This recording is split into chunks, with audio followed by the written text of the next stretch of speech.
오늘 첫 번째 책, 어떤 책을 만나보게 될까요? 네, 오늘 제가 소개할 책은 서울대 소비 트렌드 분석센터에서 2022년 전망한 트렌드 코리아 2022, 이 책을 중심으로 해서 트렌드에 대한 소개를 해드리려고 합니다. 부제 소개부터 좀 부탁을 드릴게요. 검은 호랑이 해, 이제 우리가 더 강해질 차례다. 이렇게 아주 강하게 희망적인 메시지가 기록되어 있네요. 매년 가을이 되면 사람들이 내년에 대한 준비를 이제 하게 됩니다. 그러면 내년은 과연 어떤 세상이 열릴 것인가에 대한 궁금증을 갖게 되죠. 그래서 나온 단어가 이제 트렌드라는 용어가 있습니다. 이런 경향으로 이런 변화가 있을 거니까 거기에 대해서 우리가 대응을 해야 된다. 트렌드에 대한 책과 자료 소개하는 게 참 많이 나와 있죠. 근데 지금으로부터 한 10여 년 전부터 매년 서울대학교 김난도 교수님께 중심이 돼서 이게 트렌드 발표를 쭉 해왔는데 그게 많은 분들에게 매우 의미가 있고 또 잘 용어 정의를 참 잘하신 것 같다 이런 생각이 들어요. 그래서 많은 분들이 매년 가을이 되면 이 김난도 교수가 저술한 트렌드에 대한 책에 대해서 주목하게 되고요. 또 거기에 나오는 키워드들을 중심으로 해서 미래를 전망하고 보는 경향이 있는 것 같습니다.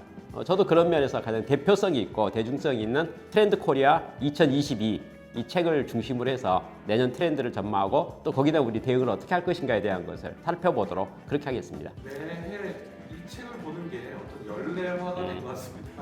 2022년의 키워드들은 어떤 건가요? 이 책에서는 10가지의 키워드를 소개하고 있거든요. 일단 10가지 내용을 간단하게 제가 한번 읽어보도록 하겠습니다. 첫 번째 키워드는 나노 사회라는 키워드입니다. 두 번째는 머니 러시라고 하는 키워드고요. 세 번째가 루틴이라고 하는 키워드. 또 네 번째가 헬스 프레저. 다섯 번째가 러스팅 라이프. 여섯 번째가 실제감 테크. 또 일곱 번째가 라이크 커머스. 여덟 번째가 득템력. 아홉 번째가 엑스틴. 열 번째가 내러티브 자본이라는 용어인데 한국말이면서 또 영어로 써서 그런지 상당히 익숙하지 않는 단어가 많습니다. 특히 저 같은 경우에 있어서는요. 젊은이들은 이런 용어가 일상화 될지 모르겠는데 저 같은 기성세대가 이런 단어를 볼 때는 어쩐지 좀 딱딱해 보이고 새로운 느낌이 듭니다. 그렇지만은 각각이 주고 있는 사성이 있기 때문에 우리가 자세히 하나씩 좀 살펴볼 필요는 있다라고 생각합니다. 검은 호랑이 해, 이제 우리가 더 강해질 차례다 이렇게 했는데 이게 이제 기회와 위협에 대한 이야기입니다. 다시 말해서 호랑이가 될 것인가 아니면 작은 고양이가 되고 말 것인가에 대한 것. 미래라고 하는 것은 항상 중립적이잖아요. 그러니까 기회도 있고 위기가 있는 것이지요. 2020년 준비를 잘한 사람에게는 큰 기회를 얻게 될 것이다 라는 표현도 됨과 동시에 그거 제대로 대응하지 못하면 변화의 물결 속에 휩쓸려가 버릴 것이다 라고 하는 그 점도 이제 보고 있는 것입니다. 그 중에 첫 번째 나노 사회라고 하는 단어를 좀 보도록 하겠습니다. 이 책에서는 이렇게 표현하고 있어요. 한국 사회의 개인화가 원자화되고 있다. 그리고 가정이 파괴되고 있고 혼자 사는 시대가 되고 있다. 이렇게 말합니다. 다시 말해서 극소 단위로 파편화된 사회라고 표현하고 있는데 사실 역사적으로 보면요. 이것은 오늘의 문제가 아니고요. 지금으로부터 한 100년 전에는 조선 시대라고 할까요? 조선 말기라고 하겠죠. 그때는 사실 가정이랄지 또 여성에 대한 이름이랄지 이런 것도 잘 없는 어찌보면 집단적인 느낌이 참 많이 들었었거든요. 근데 시대가 가면서 가정 중심이 되고 개인화되기 시작하면서 서서히 부각되기 시작했었죠. 예를 들어서요. 옷만 보더라도 복장만 보더라도 제가 고등학교 다닐 때 그때는 교복이라는 게 있었습니다. 그 교복의 분위기가 뭐냐면 백인 1색이었거든요. 근데 요즘 그렇지 않잖아요. 집에 올 때, 갈 때, 이동할 때마다 옷을 바꿔 입기도 하잖아요. 그래서 1인 다색, 1인 10색이라는 용어가 나오는 게 트렌드라고 볼 수 있습니다. 이런 식으로 사회가 계속적으로 분화되고 있고 또 세밀화되고 있고 또 개인화되고 있고 계속적으로 이렇게 복잡해져 가고 있는 그런 모습을 좀 볼 수가 있거든요. 그런 어떤 현상 속에서 얼마까지 그것이 세분화될 것인가에 대해서 가장 작은 단위 중에 하나가 나노라는 용어입니다. 내년은 지금보다 더 분화되는 것 같다. 이렇게 표현하는 거죠. 그래서 개인화되고 있고 원자화되고 있고 결국 혼자 사는 시대, 혼자라는 어떤 용어가 일상화되기 시작하는 그런 틀을 가지고 있다라고 하는 것이 나노사의 특징이라고 소개하고 있습니다. 시대의 변화는 이렇게 가고 있는 것을 우리는 사실 거스를 수는 없죠. 우리가 다 알고 있고. 그래서 요즘에 TV에 보면 혼자 움직이는 것들, 나 혼자 산다랄지, 혼자 밥 먹는, 혼자 하는 것들에 대한 것이 유행하고 있지 않습니까? 또 강조되고 있고요. 그런 트렌드는 저는 절대적으로 시대의 흐름이고 대세이기 때문에 그것을 거스를 생각은 전혀 없습니다. 그러나 이 시점에서 저는 여러분에게 하나 생각할 점이 있다고 생각이 들어요. 뭐냐면 트렌드는 방향은 그렇게 가고 있지만 그것이 가장 바람직한 것인가에 대한 문제 제기를 해볼 수 있거든요. 저는 요즘에 이제 사회의 흐름 속에서 가정이 파괴되고 있는 현상에 대한 것은 저는 건강하지 않다고 생각하거든요. 가정은 공동체이기 때문에요. 그래서 아무리 개인화가 된다 하더라도 공동체 의식은 좀 우리가 보완돼야 되지 않을까 그런 생각이 많이 느껴집니다. 요즘에 그 과학적 트렌드를 보게 되면 분업이라는 용어도 많이 쓰고 있고요. 또 분석이라는 용어도 많이 쓰고 있고 세분에 대한 내용들이 참 많거든요. 서양 의학이 그런 것 같습니다. 그러니까 좀 우리가 뭐 해외 선진국으로부터 받아온 모든 문화랄지 문명이랄지 모든 것들이 이렇게 분석하는 것, 세분하는 것, 또 나누로 가고 있는 것에 트렌드가 있는 것 같아요. 근데 저는 요즘에 이런 생각도 해봅니다. 그 한의학이라고 하는 것은요, 서양 의학과 달라서 사람 몸을 볼 때 이 전체적으로 유기적으로 보는 특성이 참 많이 있는 것 같아요. 다시 말해서 세분해서 보는 것이 아니고 뭐 이게 모든 게 연결되어 있다라고 보는 것이죠. 전체적인 것들이 많이 강조되는 게 동양 의학이 아닌가 이런 생각이 좀 들거든요. 예를 들어서요, 제가 질문 하나 해볼까요? 예를 들면 우리 머릿속에는 뇌가 있잖아요. 뇌는 움직이지 않잖아요. 뇌를 운동시키려면 어떻게 하면 좋겠습니까? 쉽지가 않죠. 뭐 방법이 없죠. 뇌를 어떻게 우리가 운동을 시킬 수 있겠습니까? 근데 동양의학에서는 뭐라고 말합니까? 손가락 운동하면요, 손가락에 자극을 주게 되면 뇌에도 자극이 전달된다 이렇게 생각해요. 우리가 이제 분석적으로 보게 되면 손하고 뇌는 완전 분리된 별개의 영역이거든요. 근데 그것을 동양의학에서 한의학이나 이쪽에서는 뭐라 합니까? 다 연결되어 있다라고 생각합니다. 저는 생각할 때 분화되고 있는 트렌드는 우리가 존중되고 또 인정해야 되겠지만 그것이 과연 바람직한 것인가, 모든 게 그래야만 되는 것인가에 대해서는 저는 좀 생각할 점이 있다고 생각합니다. 그래서 저는 도리어 나노 사회로 가면 갈수록 공동체 의식이 강화되고 또 가정이 좀 보호가 되고 또 가정적인 것, 또 그리고 조금 전에 말했던 유기적인 것들에 대한 것들은 보완되고 강조되는 것이 같은 흐름으로서 일어나야 되는 것이 아닌가 그런 생각을 해볼 수가 있습니다.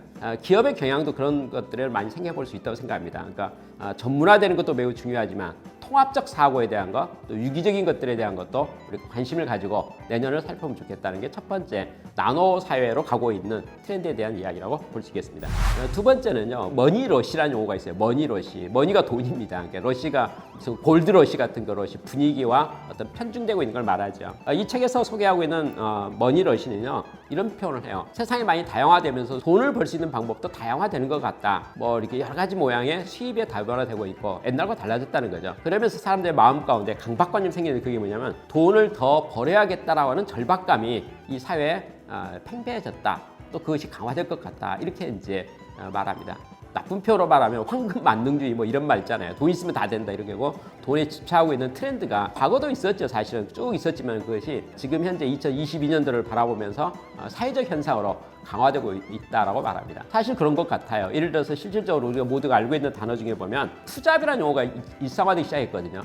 과거에는요, 평생 직장이라는 용어랄지 한 직장 이렇게 매우 강했었습니다. 근데 요즘에는 뭐 투잡이라는 용어도 많아질 뿐만 아니라 심지어는요, N잡이라 해가지고요, 이것저것 많이 뭐 한 가지 분야에서 한 개의 수입을 얻는 것이 아니고 서너 가지 분야에서요, 각각 일정 부분씩의 수입을 해서 어떤 N잡이라는 용어도 사실은 있고 또 그런 현상도 요즘에는 보여지고 있거든요. 또 하나 더 있네요. 거기에 대해서 레버리지 투자라는 용어도 있습니다. 요즘에 젊은 계층을 중심으로 해서 여러 가지 그 투자에 대해서 관심이 너무너무 높은 것 같아요. 대표적인 게 이제 주식 투자가 되겠죠. 금융 기법에 대한, 금융에 대한 관심들이 옛날보다 많이 높아진 것이 트렌드 중에 하나입니다. 그런 면에서 잘만 머리 쓰면은 돈을 잘 벌 수 있는 그런 기회가 많이 있다라고 보는 거죠. 예를 들어서요, 제가 어느 벤처기업을 만나게 됐었는데 5년 됐습니다. 창업할 때 저에게 이 기업에 대해서, 미래에 대해서 이런 창업이 어떨 것인가에 대해서 우려하는 목소리가 있었거든요. 근데 5년밖에 되지 않았는데 불구하고 2021년도 작년 매출이 1조를 넘어서는 겁니다. 저는 깜짝 놀랐어요. 무슨 말이냐면요, 사실 이 변화가 지금 변화의 시대이기 때문에 또 이렇게 사이버 인터넷 시대이다 보니까요, 좋은 아이템만 잡게 되면 큰 돈을 벌 수 있는 기회들이 매우 많아지고 있다는 것을 볼 수도 있습니다. 다만 여기서 주의할 사항이 하나 있겠네요. 제가 생각할 때 분명히 탁월한 사람들, 소수의 사람들은 돈을 많이 벌 수 있는 기회가 있겠지만 다수의 사람들은 소외되고 있다는 것도 생각해 볼 수가 있거든요. 사실은 이제 사회 전체적으로 봐서는 극히 소수에게 부가 편중되고 집중되고 있는 것 현상은 건강한 모습은 아니라고 생각합니다. 그런 면에서 어찌 보면 사회 전반적으로 어떤 풍요로워질 수 있을 것인가, 또 부가 잘 부익부 빈익빈이 되지 않도록 할 것인가에 대한 것은 정책적으로 전략적으로도 연구가 필요하다. 뭐 그렇게 생각해 볼 수가 있을 것 같습니다. 그런 면에서 저는 머니러시라고 하는 것은 하나의 우리가 새로운 사회 현상, 그리고 투잡, 엔잡에 또 돈을 벌 수 있는 다양한 기회가 주어진다고 하는 것은 하나 우리가 잘 생각할 수 있는 건 있겠지만은 소외된 계층 없이 모든 사람이 다 머니러시 또 풍요로움에 다 참여할 수 있는 그런 것에 대한 배려도 우리가 잘 생각하면서 연구해야 되겠다 이런 생각을 해볼 수 있을 것 같습니다. 세 번째는요, 루틴이라는 용어가 있어요. 이건 상당히 예외적인 내용인데요. 과거에는요, 전체주의라는 용어 속에서 아주 질서와 규율이 있었거든요. 근데 요즘은 자유화가 됐잖아요. 또 자율화가 됐고요. 그래서 개성화 시대가 됐거든요. 그래서 각자 하고 싶은 대로 합니다, 사실은요. 그런데 요즘에 어떤 경향이 나타났다는 거냐면 루틴이라는 말의 의미는 스스로가 자기가 생각하는 어떤 바람직한 모습을 설계하고 그것을 지키기 위해서는 좀 광고해야 되잖아요. 소문내야 되잖아요. 그래서 그것을 인터넷이나 그 네트워크망을 통해서 소문을 내는 거예요. 나는 뭐 매일 뭘 책을 읽는다랄지 뭐 몇 시에 뭐 한다랄지 이렇게 뭐 광고를 하는 거죠. 그리고 그것을 찍어서 SNS에 올리는 거예요. 공유하는 거죠. 그래서 스스로 만든 어떤 바람직한 바른 생활에 대한 것을 공유하는 어떤 모습 같은 것을 보게 됩니다. 그래서 그걸 보면서 스스로 잘하고 싶었던 자신의 방법들에 대한 것을 혼자 하지 않고 그것을 사람들에게 알리고 또 그것을 스스로 통제해가고 체크해가면서 하고 있는 활동을 루틴이라고 말하고 있거든요. 그래서 이제 스스로 루틴을 만들 자기 관리를 하고 있는 그 모습을 이 책에서는 자기 관리에 투철한 신인류가 탄생했다. 이렇게까지 표현하고 있는 모습을 보게 됩니다. 저는 누군가 이 방향을 잘 잡아주면 좋겠다고 생각해요. 방향성이에요. 무슨 말이냐면 루틴을 하는데 뭘 루틴할 거냐는 것에 대한 문제죠. 이건 가치관의 문제거든요. 사회적으로 사시면서 너무 욕망이 과잉되는 건 곤란하잖아요. 치우친 것도 곤란하잖아요. 사회적으로 유익한 쪽으로 우리 쓰는 용어 있잖아요. 홍익 인간적 관점에서의 루틴은 바람직하겠죠. 그렇다면 이제 절대적으로 절제도 좀 필요할 수 있을 것 같고요. 조화와 균형이 있는 그런 루틴이 필요하지 않겠는가라고 해서 루틴에 대한 현상은 존재하지만 그 관련돼서 우리가 어떻게 그걸 바라볼 것인가에 대해서는 가치관에 대한 정립에 대한 것도 깊이 연구할 필요가 있겠다 이런 생각을 하게 됩니다. 또 한 가지만 더 소개한다면요. 헬시 플레저라는 용어가 있습니다. 헬시 플레저라는 말은 건강관리도 즐겁고 편하고 실천 가능하게 하겠다 이렇게 말하는 개념이거든요. 이렇게 말하는 거죠. 옛날에는 몸에 좋은 것은 쓰다 이런 말이거든. 약은 쓰다라고 말하는 개념이었죠. 근데 이게 고통이죠. 사실 건강 관리 잘한다는 것은 고통스러움이 따른다 이렇게 표현할 수 있었던 내용인데 그것을 이제 요즘 세대는 어떻게 합니까? 건강 관리 중요하죠. 근데 그것을 재미있게 즐겁게 편하게 또 행복감을 느끼면서 했으면 좋겠다는 트렌드가 있고 거기에는 수단들이 많이 나와졌거든요. 그런 것들은 개념에서 헬시 플레저라는 용어가 있게 됩니다. 사실 나이 드신 분들도 마찬가지죠. 요즘 쓴 용어가 있잖아요. 9988 이런 말 하잖아요. 90까지 팔팔하게 건강했으면 좋겠다라고 말합니다. 요양원에서 병원에서 노후를 보내는 것이 아니고 건강하게 사회생활하면서 봉사활동하면서 또 이게 시니어 활동을 할 수 있도록 하는 것들에 대한 관심이 매우 높습니다. 그것을 어떻게 잘할 것인가 수단이 많아졌기 때문에요. 우리 헬시 플레저라는 용어 그 개념의 하나의 트렌드로서 우리가 건강관리를 잘 하지만 그것을 즐겁고 재밌고 편하게 또 아름답게 멋있게 행복하게 하자라는 어떤 관념들에 대한 것이 매우 중요한 하나의 키워드가 되고 있는 것 같습니다.